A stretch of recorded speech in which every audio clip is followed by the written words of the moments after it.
The way the city lights blurred together as I stumbled down the sidewalk, my heels clicking against the pavement, my body warm from one too many drinks.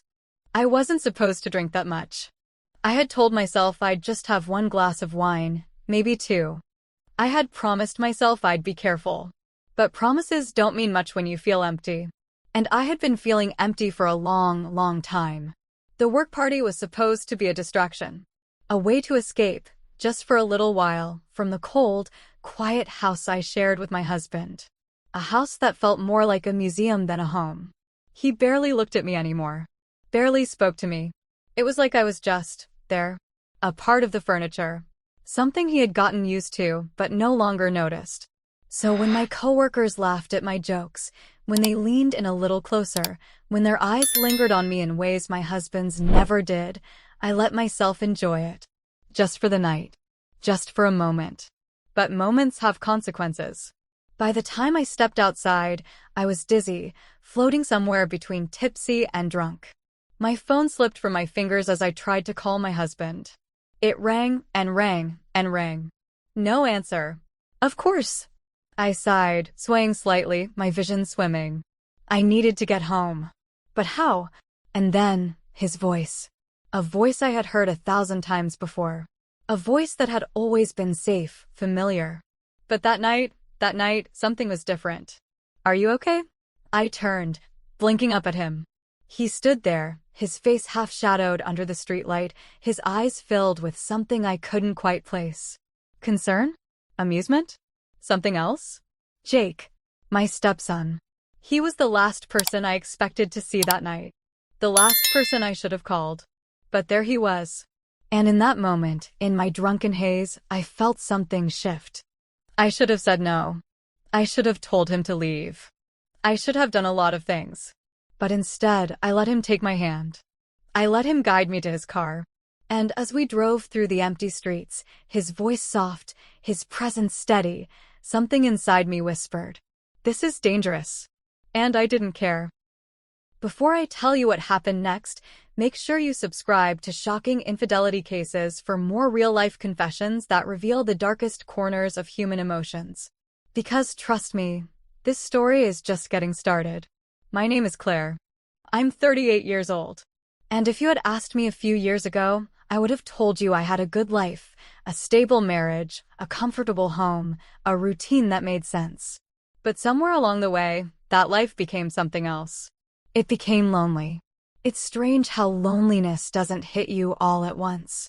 It creeps in slowly, settling into the empty spaces between conversations that never happen, between touches that never come. And before you even realize it, you wake up one day and feel like a ghost in your own home. That's what my marriage had become. A place where I existed, but wasn't really seen. My husband, Mark, was a provider. A man who worked long hours, paid the bills, and believed that was enough. And maybe for him, it was. But for me, it wasn't. I can't remember the last time he looked at me the way a man looks at a woman he desires. The last time he reached for me without obligation. The last time he asked me how I was and really listened to the answer. Some nights, I would lie in bed beside him, staring at the ceiling, wondering how we got here. How two people who once couldn't keep their hands off each other had turned into strangers who barely spoke. And I told myself it was normal. That this is just what happens in marriage. That love changes. That passion fades. But then, there was Jake. Jake, my stepson. He wasn't a boy anymore. He was a man, 25 years old, strong, confident, kind. And unlike his father, he saw me. It started small. Casual conversations in the kitchen while Mark was still at work. A joke here, a knowing glance there. He had this way of making me laugh when I didn't even feel like smiling. He listened when I spoke, really listened. And I started looking forward to those moments with him more than I should have. I told myself it was innocent. That I was just grateful for the attention. But deep down, I knew better. Jake had always been there, a part of my life since he was a teenager. But over the years, our relationship had shifted. We understood each other in ways that no one else seemed to. And maybe, just maybe, that closeness was becoming something else. Our home was big, beautiful, but cold. The The kind of place where the walls echoed with silence, where Mark's absence felt heavier than his presence. And in that emptiness, I found myself searching for warmth anywhere I could find it. And that night, when Jake showed up, I found it in him. That night started like any other. Or at least, that's what I told myself. It was my company's annual work party, an event I normally wouldn't have cared much about. But this year, I was desperate for an excuse to get out of the house. To dress up. To feel something. I spent extra time getting ready, slipping into a sleek black dress that hugged my body just right. I looked in the mirror, tilting my head slightly, searching for the woman I used to be. The woman who once felt beautiful, desired. I imagined Mark standing behind me, his hands on my waist, whispering something in my ear. But when I walked into the bedroom, he barely glanced up from his laptop. "Don't wait up," I said, testing him, hoping for a reaction. A flicker of jealousy. Even a simple "be careful." He only nodded, his eyes glued to the screen. And just like that, I had my answer. The party was at an upscale downtown bar, dimly lit with soft music playing in the background. Colleagues laughed, conversations buzzed, and glasses clinked in toasts. It was lively. Warm. Everything my home wasn't. I started with a glass of wine. 1 became 2. 2 became 3. The more I drank, the lighter I felt, like I was shedding my skin, stripping away the version of myself that was tired, unseen, unwanted. A coworker, Daniel, leaned in closer as we talked. His gaze lingered a little too long on my lips. His laughter came too easily. And I liked it. I liked the attention. The way his eyes moved over me in a way Mark's never did anymore. I liked knowing that, at least for tonight, I was desirable. I wasn't naive. I knew where the night could lead if I let it. But deep down, I also knew something else. Daniel wasn't the one I wanted. That realization hit me harder than the alcohol. The room started spinning slightly, my body suddenly too warm. I needed air. I needed to go home. I fumbled for my phone, my fingers clumsy as I dialed Mark's number. It rang. And rang. And rang. No answer. Of course. I sighed, blinking against the dizziness. I could call a cab. Or maybe I could just stay a little longer. Enjoy this feeling a little more before going back to that cold, empty house. But before I could decide, my phone buzzed in my hand. A message. "Jake, you okay?" I hesitated. The answer should have been simple. But my hands were already typing before my mind caught up. I drank too much. Trying to get home. I didn't expect him to reply so quickly. "Jake, where are you?" I glanced around, typing out the address. "Jake, I'm on my way." I stared at the screen, my heart skipping, not from relief, but from something else. Minutes later, I stepped outside, the night air biting against my flushed skin. The city lights blurred around me, everything feeling distant, surreal. Then I saw him. He leaned against his car, hands in his pockets, eyes locked on me. He looked different. Not like the boy I had helped raise. Not like the stepson who used to run around our house, leaving muddy footprints on the floor. No. Tonight, he looked like a man. A man who had come to my rescue without hesitation. A man whose gaze held something unreadable. I swallowed hard. He pushed off the car, walking toward me. "You look." He stopped, eyes trailing over me in a way that made my breath catch. "Beautiful." I let out a small, nervous laugh. I probably looked drunk. He smirked. That too. There was something in the air between us, something heavy and unspoken. But I was too lightheaded to make sense of it. He reached for me, his hands gentle as they steadied me. The warmth of his fingers against my skin sent a shiver up my spine. It was a simple touch, innocent, even. But it didn't feel innocent. I felt it when he led me to the car, his grip lingering just a second too long. I felt it when he helped me into the passenger seat, his hand brushing my thigh. And I definitely felt it when our eyes met for a beat too long before he shut the door. As he slid into the driver's seat, the air between us crackled with something dangerous. I should have said something. I should have broken the tension with a joke, changed the subject, something. But I just sat there, watching him, feeling something I shouldn't feel. And as the car pulled away from the curb, one thought whispered through my drunken haze. This is dangerous. And I don't care. The ride home was quiet, but not the kind of comfortable silence I was used to with Jake. No, this silence was thick, weighted, pressing against my chest with every passing second. I could feel it, this invisible thread pulling tight between us, something unspoken humming in the air. I told myself I was imagining it. He was just being kind. I was just drunk. But I wasn't so drunk that I couldn't feel it. I turned my head slightly, watching him as he drove. His hands gripped the steering wheel, knuckles flexing slightly. His jaw was tense, his gaze focused straight ahead.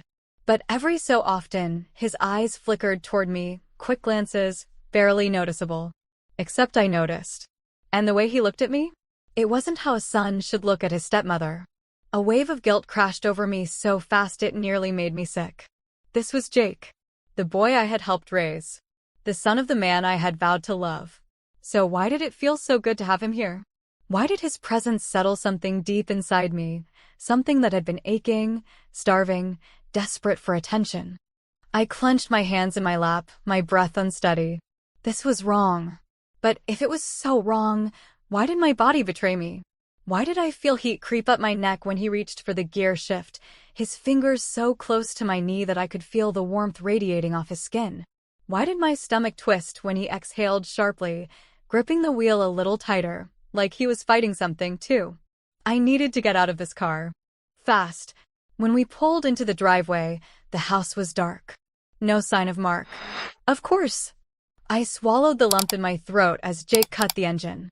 I reached for the door handle, eager to escape this unbearable tension, but before I could push it open, his voice stopped me. You okay? His voice was quiet. Steady. Too steady. I hesitated before nodding. Yeah. Just. Too much wine. He didn't move. Neither did I. The air inside the car was thick-charged. A slow, suffocating heat. Jake exhaled, running a hand through his hair. Come on. Let's get you inside. I shouldn't have let him help me. I should have laughed it off, waved him away, stumbled inside on my own. But when he opened my door and reached for me, I didn't resist. His arm slid around my waist as I stepped out, his hold firm but careful. I could feel the strength in him, the quiet protectiveness. And for a moment, just a moment, I let myself sink into it. Because when was the last time someone had taken care of me? When was the last time someone had looked at me the way he did? Stop. I squeezed my eyes shut, forcing the thought away. This was just the alcohol talking.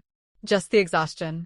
I needed to sleep, to wake up in the morning and forget this entire night ever happened. But as he walked me to the front door, his body warm beside mine, I could feel his eyes on me. And I knew, deep down I knew, he was feeling it too. I woke up with a dull ache behind my eyes, the weight of last night pressing against my skin like a heavy blanket. The room was still dim, early morning light creeping through the curtains. My mouth was dry, my body sluggish, but more than anything, I felt uneasy.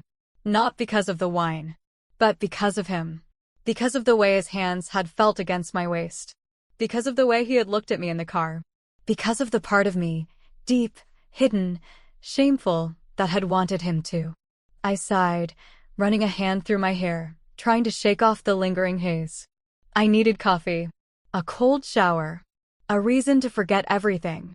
Dragging myself out of bed, I padded down the hallway, expecting the kitchen to be empty, expecting silence. But he was there. Jake stood at the counter, pouring coffee into a mug.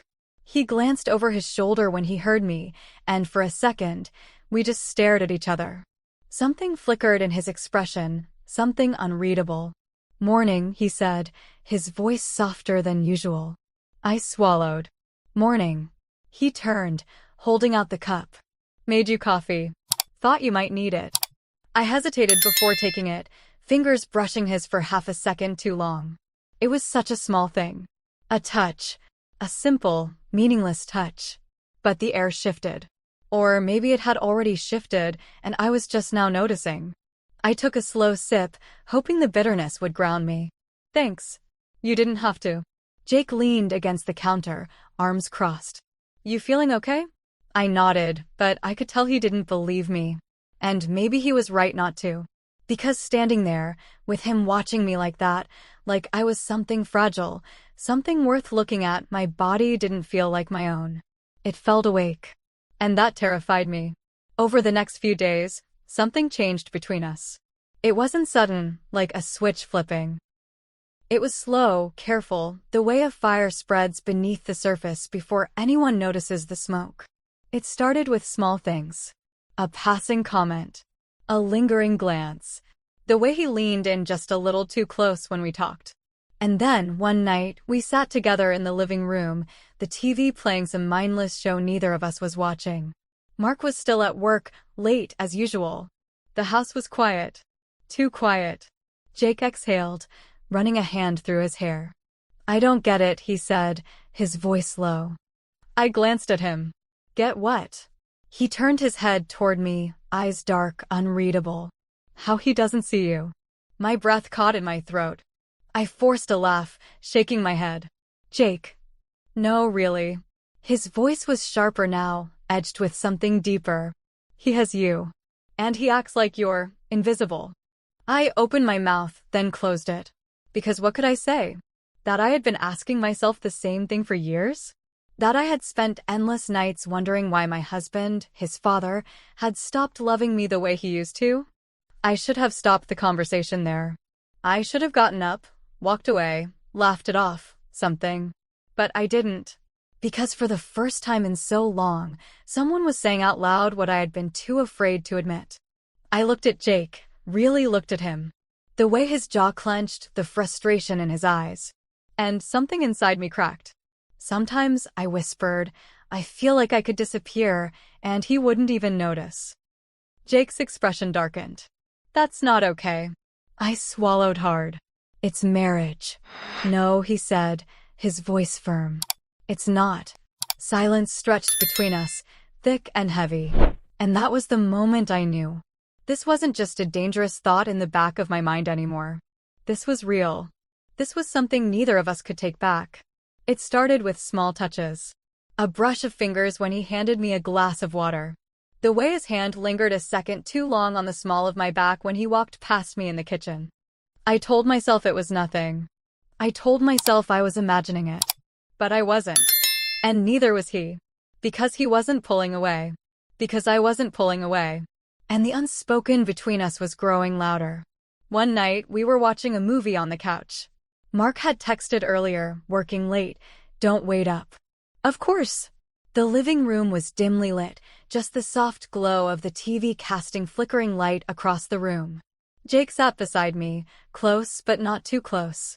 Not at first. But then, at some point, his knee brushed mine. I could have moved away. I didn't. I felt his gaze on me, but I kept mine on the screen, pretending not to notice. Then, his hand shifted, fingers grazing mine. A shiver ran down my spine, and still I didn't move. I could hear my heartbeat in my ears, feel my breath hitch in my chest. This was it. The line. The moment that changed everything. He turned his head slightly, and I could feel the warmth of his breath against my skin.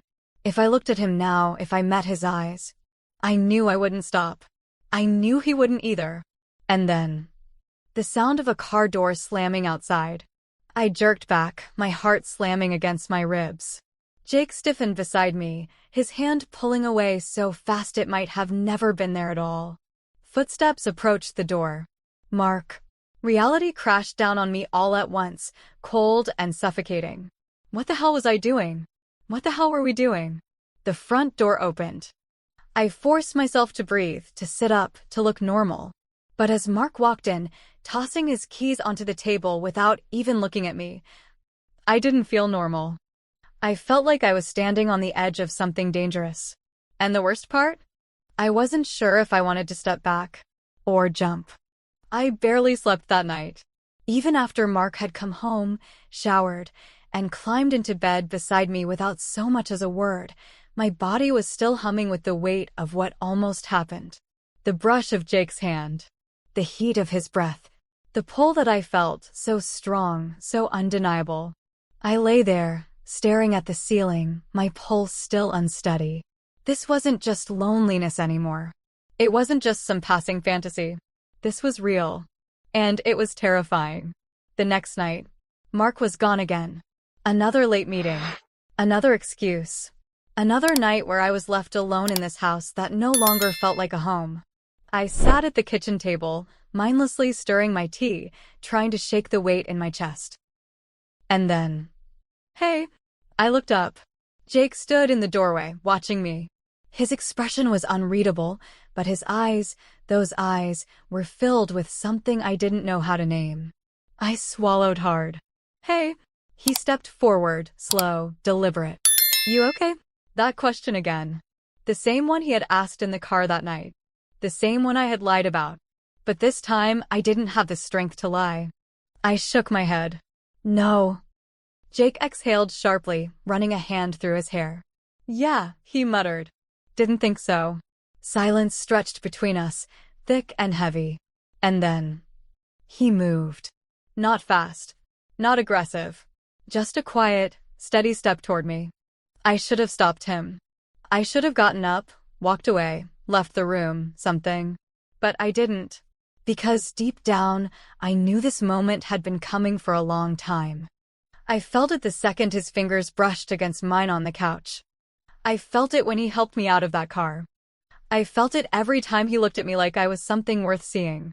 My breath hitched as he reached me, standing so close I could feel the warmth of him. Say the word, he murmured. Tell me to stop, and I will. I opened my mouth. Nothing came out. His hand lifted, fingers tracing the curve of my jaw, feather-light. I shuddered under his touch, my body betraying every logical thought in my head. And then, he kissed me. Soft, careful, hesitant, like he was testing the waters. Like he was giving me a chance to pull away. But I didn't. Because for the first time in years, I felt wanted. I felt alive. But the second his lips pressed more firmly against mine, reality crashed down. I jerked back, my breath coming fast, my pulse roaring in my ears. Jake froze, his eyes searching mine. I can't, I whispered. I shouldn't. His jaw clenched. Then why did you kiss me back? I sucked in a sharp breath. Because it was the truth. I had kissed him back. I had let this happen. I had wanted this. And that terrified me more than anything else. I shook my head, my voice barely above a whisper. This is wrong. Jake's expression darkened. Why? The question made me flinch. Why is it wrong? He pressed, his voice low but firm. Because of him? My stomach twisted. Jake. No, tell me. He stepped closer, his body tense. Tell me why it's wrong when he doesn't even care about you. When he treats you like a piece of furniture. When you go to bed every night feeling alone. Tears stung my eyes. That doesn't make this right. His expression softened, his voice barely a whisper now. Maybe not. But does it feel wrong? I opened my mouth, then stopped. Because I didn't have an answer. Because when he kissed me, when his hands touched me, when he looked at me like I was something more than invisible, nothing had ever felt more right. And that was the most dangerous part of all. He exhaled sharply, dragging a hand through his hair. His frustration was palpable, but beneath it, there was something else. Something raw. Something real. He hesitated for only a second before he spoke again. I've thought about this for a long time. I stiffened. Jake. He shook his head. No. I need to say it. His voice was firm, unwavering. I don't see you as just my stepmother. My heart pounded. I never have, he admitted, his voice barely above a whisper. Not really. I stared at him, every rational thought in my head crumbling. You deserve more than what he gives you, Jake continued, his tone raw with emotion. You deserve to be wanted. To be loved. And if he's too blind to see that... He stopped himself, inhaling sharply. Then, softer, like a quiet confession. I see you. My breath caught in my throat. Because I knew, in that moment, he wasn't just talking about this moment. He was talking about every moment. Every time I had felt invisible. Every time I had felt unloved, unwanted, unseen, he had seen me all along. And that was the most terrifying, intoxicating realization of all. I could feel it. The choice hovering between us. Walk away. Pretend this never happened. Keep living in the numbness of a marriage that had been dead for years. Or give in. Let myself feel something again. Let myself be wanted.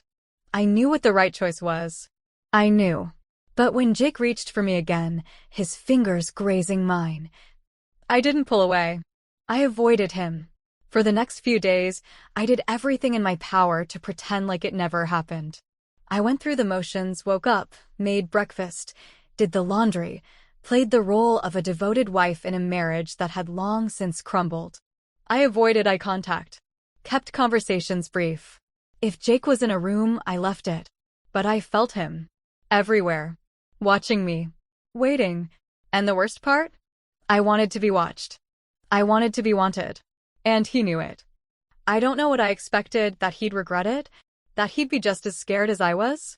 He wasn't. If anything, he was bolder now. I caught him looking at me when he thought I wouldn't notice. His eyes dark, unreadable, lingering on my lips, my hands, my bare legs beneath the hem of my dress. At dinner, he sat across from me, his gaze burning through me like a silent challenge. At night, I could feel him on the other side of the wall. And when Mark was home, when he brushed a distracted kiss against my cheek or mumbled a half-hearted goodnight before rolling away in bed, Jake knew. He knew how empty it all was. And I hated him for it. Because the more he saw me, the more I realized just how blind I had been to everything else. One night, I found him in the kitchen. I had meant to walk past him, just grab a glass of water and leave, but he didn't let me. Are you going to keep pretending? His voice was quiet, measured. I froze. He leaned against the counter, arms crossed. Because I can't. I swallowed hard, gripping the edge of the counter as if it could steady me. Jake, we can't do this. Why not? I shot him a look. You know why. His gaze didn't waver. That didn't stop you before. Heat rushed to my face. That was a mistake. Jake's jaw tightened. He stepped forward, slow, deliberate, closing the space between us. Then why are you shaking? I hated him for that too. For knowing me too well. For making me want. I turned to leave, but before I could take a step, his fingers brushed my wrist. Just a touch. But it was enough. Enough to make my breath hitch. Enough to remind me of the way he had kissed me. The way I had kissed him back. I yanked my hand away. This is over. He didn't move. Didn't speak. Just watched me with those sharp, knowing eyes. And for the first time, I wasn't sure which one of us was in control anymore. It started small. Little things. Mark's eyes lingering on me a second too long. The way he would come home and hesitate in the doorway, like he was waiting for something. The casual, offhand remarks. You've been quiet lately. You look different. Is something going on? I told myself I was imagining it. That it was just the guilt. But then, one night, he said something that made my blood run cold. Jake's been looking at you differently. My breath caught. What? Mark didn't look up from his plate. I don't know. It's weird. He's protective of you. He let out a short, humorless laugh. Guess he thinks I'm not doing my job. The food turned to ash in my mouth. I forced a smile, willed my voice to stay steady. That's ridiculous. Mark shrugged. Yeah, probably. But the way he said it, like he wasn't sure. Like he was watching. I excused myself from the table and locked myself in the bathroom, my pulse hammering in my ears. Did he know? Had he seen something? Or was it all in my head? I pressed my hands against the cool porcelain sink, staring at my reflection. This had to end. Now. Before I lost control. Before I lost everything. But as I closed my eyes, all I could see was him. Jake. His touch. His lips. His voice whispering against my skin. I see you.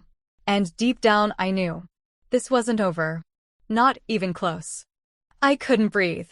Standing in that bathroom, my hands gripping the sink, my pulse hammering against my ribs, I felt like I was drowning. Mark knew. Or maybe he didn't. Maybe it was just paranoia. Maybe I was imagining the way his eyes lingered, the subtle suspicion laced in his voice. But what if I wasn't? What if he had seen something? What if this whole thing was about to come crashing down around me? I squeezed my eyes shut, my mind spiraling. I should tell him. I should confess. Rip the bandage off and end this madness before it got worse. Before I lost everything. Before I lost myself. But the words wouldn't come. Because the truth was, I didn't want to let it go. I didn't want to forget the way Jake looked at me.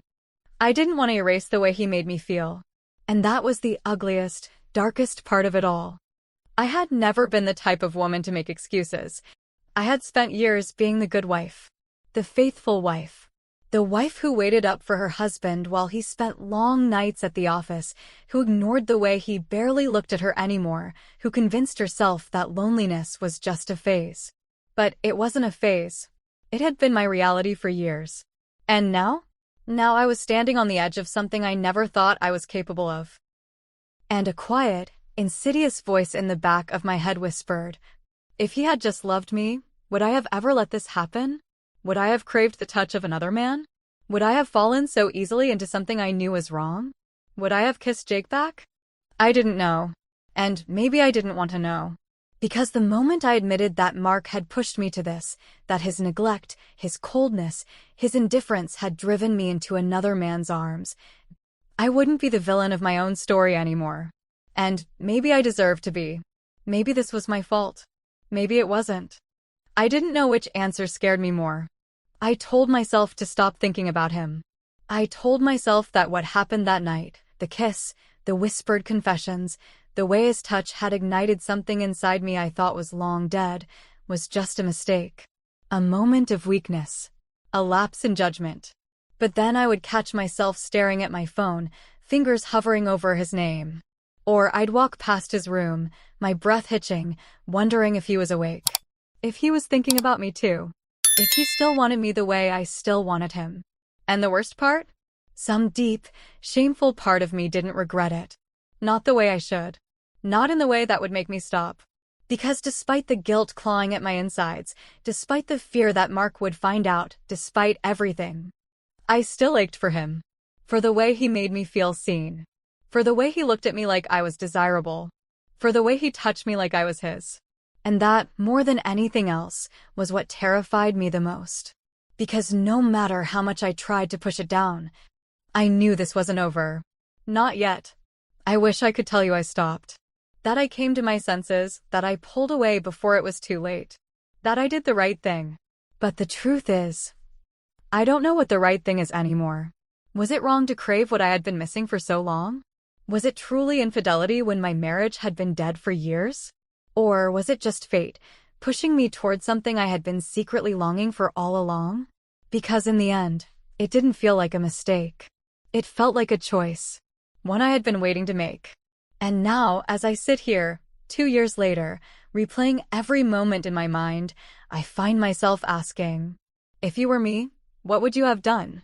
Would you have walked away? Or would you have given into the one thing that finally made you feel alive? Tell me what you think in the comments. Was this a mistake, or was it destiny? And if you want to hear more stories that reveal the shocking realities of love, betrayal, and the choices that change lives forever, subscribe to Shocking Infidelity Cases. Because the truth is, there are some secrets that can never be undone. Loneliness is a strange thing. It creeps in slowly, like a shadow stretching across the floor at sunset. At first, you barely notice it. It's just a quiet ache. A small emptiness, something you tell yourself will pass. But then the days turn into months. The months into years. And before you know it, that loneliness isn't just a feeling anymore, it's a part of you. A weight in your chest, a silence in your home, a presence in your bed, even when someone is lying right beside you. That's what happened to me. That's how it started. A need so deep, so desperate, I didn't even realize I was drowning in it. Until Jake. Until he pulled me from the wreckage of my own life and made me feel something I thought was long gone. And for a moment, just a moment, I let myself believe it wasn't wrong. That it was something I deserved. That it was something I was meant to have. But the truth is, loneliness can make you do things you never imagined. It can make you cross lines you swore you never would. It can make you betray the people you once loved. And sometimes, the scariest part is realizing you don't regret it at all. Not the touch. Not the kiss. Not the way he made me feel like I was alive again. The only thing I regret is that I can never go back. I can never be the woman I was before that night. And I can never undo what I've done. So, tell me, if you had been in my place, if you had felt what I felt, if you had been starving for love for years, would you have done anything differently? Or would you have let the loneliness consume you too?